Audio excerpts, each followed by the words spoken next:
Investigators in Ethiopia are blaming the plane, not the pilots, for the Ethiopian Airlines crash that killed 157 people.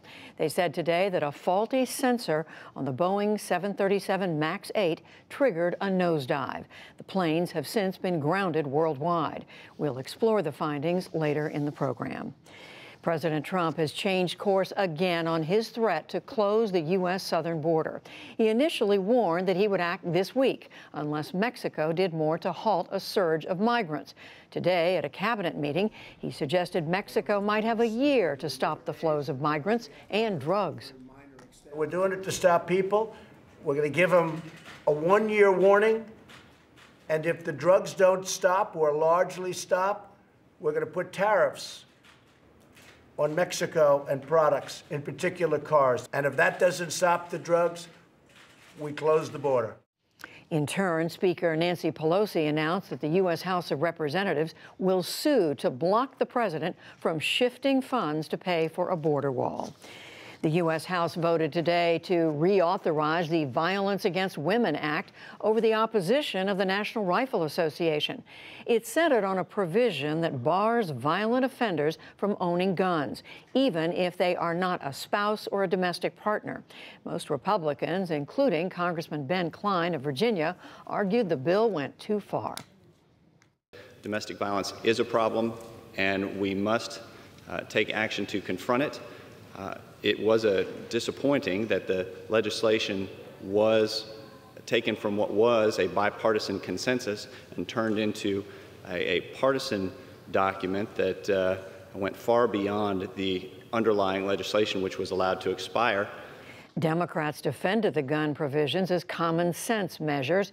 Debbie Dingell of Michigan warned supporters not to be bullied by the NRA as opponents jeered. We're not taking away due process. All it does is say that if someone has been convicted as an intimate partner, that they would not have access to a gun. And if someone has been convicted of stalking, you know what? You can't shout down a woman. The House will be in order. The legislation now goes to the Senate. The House gave final approval today to ending U.S. involvement in the 5-year war in Yemen. It already passed the Senate, but not by enough to override a promised veto by President Trump. The U.S. supports a Saudi-led coalition in Yemen fighting rebels aligned with Iran. Thousands have been killed and millions are facing starvation. In New Zealand, police announced today that the accused gunman in the Christchurch mass shootings will face 50 murder counts. The 28-year-old Australian is also being charged with 39 counts of attempted murder. The attacks last month targeted worshippers at 2 mosques. Australia's parliament has voted to send social media executives to jail if their platforms stream real-world violence. Lawmakers said that it is a response to the attacks in New Zealand. The gunman live-streamed his assault on Facebook, and it spread online before being taken down. Today, we are legislating against the weaponisation of social media. We are introducing a tough regime against the misuse and abuse of online platforms. The approach of this government to the online environment is that the rules and the norms that apply in the physical world should also apply in the online world. Under the new law, social media and web hosting companies could also face a fine of up to 10% of their global revenues. Back in this country, Texas will now bar all clergy from the state death chamber before executions. That is already the policy in most death penalty states. The change in Texas, announced Wednesday, is a response to the U.S. Supreme Court. Last week, it blocked a Texas execution because officials barred the condemned man's Buddhist spiritual advisor. Ohio Congressman Tim Ryan announced today that he is running for president. The 9-term Democrat from the Youngstown area touted his appeal to working-class voters. In 2016, Ryan tried unsuccessfully to replace Nancy Pelosi as then the House Democratic leader. Colorado Senator Michael Bennet has announced that he has prostate cancer, but that he still wants to join the Democratic presidential field.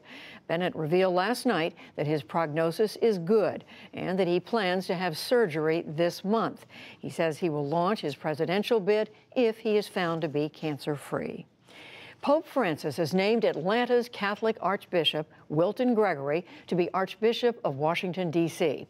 He replaces Cardinal Donald Wuerl, who resigned last year after being accused of shielding pedophile priests.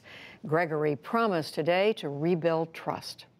I cannot undo the past, but I sincerely believe that together we will not merely address the moments where we've fallen short or failed outright, but we will model for all the life and teaching of our Lord Jesus Christ.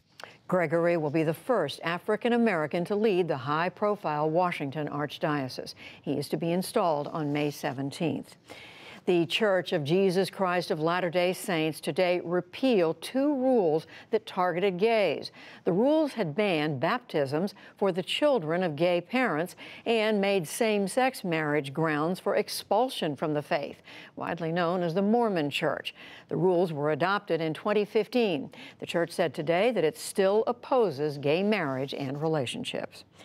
President Trump confirmed today that he plans to nominate Herman Cain for a seat on the Federal Reserve Board. Cain formerly ran Godfather's Pizza, and he ran for the Republican presidential nomination in 2012. On Wall Street today, the Dow Jones Industrial Average gained 166 points to close at 26,384. The Nasdaq fell 3 points, and the S&P 500 added 6. Still to come on the NewsHour, concerns over the Attorney General's summary of the Mueller report, an official report on the crashed Ethiopian Airlines jet.